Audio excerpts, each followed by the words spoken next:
Hello, and thank you so much for joining me today. We are drawing Muddy Sparrow and Blue Ash. I want to start with saying thank everybody so much for the support that I have been getting so far.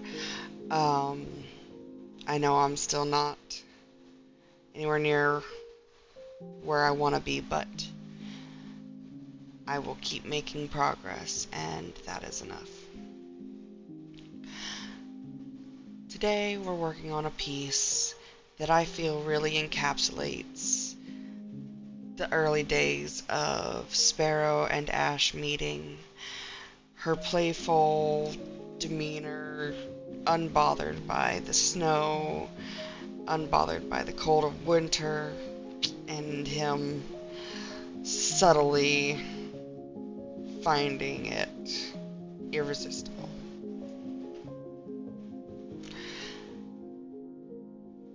For me, this piece is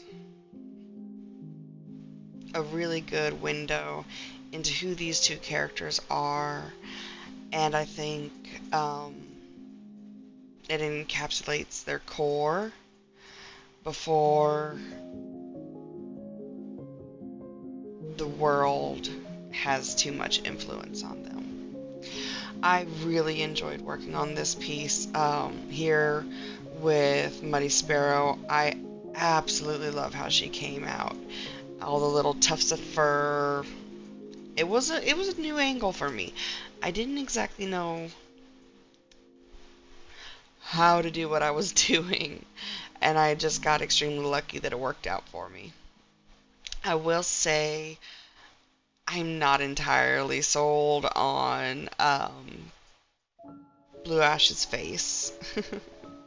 a little wonky, a little cockeyed, but still, I think it's sweet enough.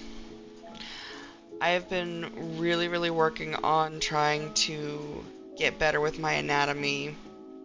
You can see here on her back leg, I was really trying to focus on those tendons and the right body shape. Again, new pose. I wasn't entirely sure what I was doing. I had to rework her tail here.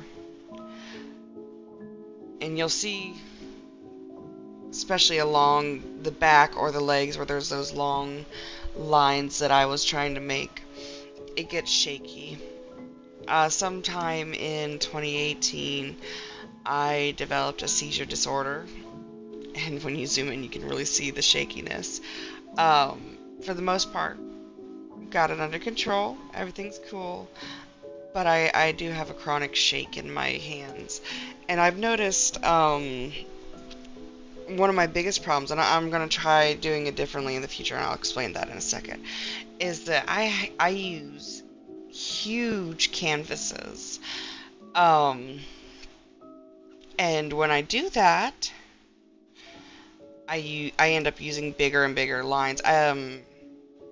It's like, a good analogy would be wide rule and college ruled paper. So the wider the lines, the wider the spaces, the bigger I write. The smaller spaces, the smaller I write. I've given myself too much leeway here, so I make fat lines, which make everything way too cartoony for my taste. And my shake is painfully obvious. But I will work on that in the future and try to do better. Like I said, I'm going to try some smaller canvases and see if that works for me. Blue Ash, I love his design. Honestly, I love both of them. I took a lot of notes from Sunrise Star when she did her little How I Draw Wolves video. Love her art. But one of the biggest notes I took was finding the same undertone. Life changer, game changer for everything for me. I love how much more cohesive it makes the characters. Blue Ash is so incredibly beautiful to me. I love the different shades of blue on him. And then the popping pink nose. And he actually has that nose in game. What he doesn't have in game, and I'm sure you've noticed, is blue eyes. I gave him the same color blue eyes that Red Queen has. And that, I think, was just my own choice because I just love him being completely blue. Except for the little nose. His pink nose just gets me every time. But I made that choice. And there's times when I kind of think I should have given him those big piercing yellow eyes, but I feel like it would have taken away from his stoic personality.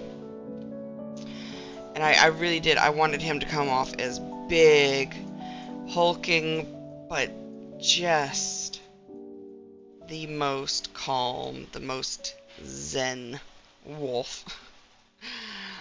So I went with those cool blue eyes to kind of facilitate his cool nature. And on the opposite hand, I have Sparrow with these deep, burning ember eyes, and you'll see those in a minute. And her messy, crazy little appearance, his fur is all nice and angled and well kempt, and she's a little bit fluffy and poofy here and there. Things don't quite match. She has these long cheeks. And here I was trying something new. Instead of hopping back and forth from the reference to the picture I was working on, I just clipped it and brought it over so I didn't have to keep jumping back and forth. And I hope maybe that will make it a little bit easier on everybody's eyes watching instead of the constant flip, flip, flip, flip.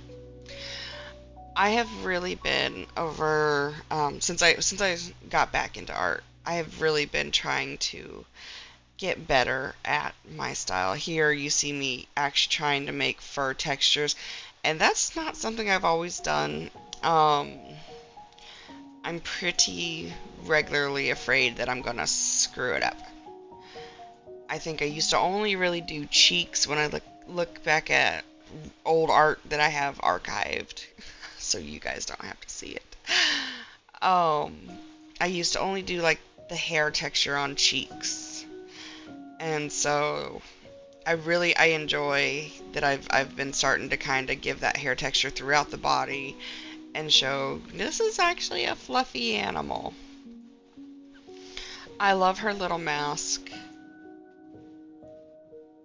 She, I really had a hard time getting used to this character because she was so randomized, and I knew nothing about her, but as I have been taking notes on her past year so that I can make more art in the future and explain more of her story and how her chronicles are going, I have fallen in love with this girl. She has been through so much in such a short period of time, what with the loss of 2 of her pups right out the gate. And I think motherhood was probably one of her biggest goals.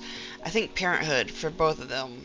I think they're very loving wolves, and they wanted to share that with pups, and to have 2 pups just ripped out from under them. I can only imagine the pain that had to go through them. This sweet, happy memory of them playing in the snow had to feel so far away when they lost their babies. And I wonder if Sparrow ever thought she'd feel that joy again.